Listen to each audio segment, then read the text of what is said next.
In this video, we will talk about different editions of Java. So there are three editions of Java. The first one is JSE, that is Java Standard Edition, which we are going to study in this course.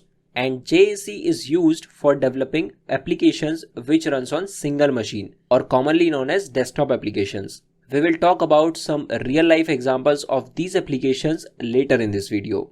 But before that, let's have a look at the second edition of Java. The second edition is JEE, that is Java Enterprise Edition, which is used for developing web applications. Now to understand this, assume you have a restaurant and it is a small one. So to generate bills, you need a software.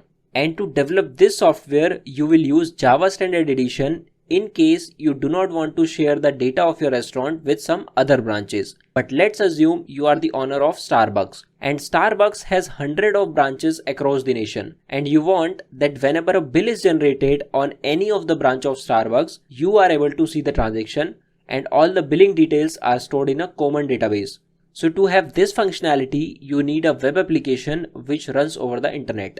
And this web application is developed using Java Enterprise Edition. So I hope you might have understood these two editions of Java. Now let's see one more edition of Java, which is Java Micro Edition, which is used for developing mobile applications.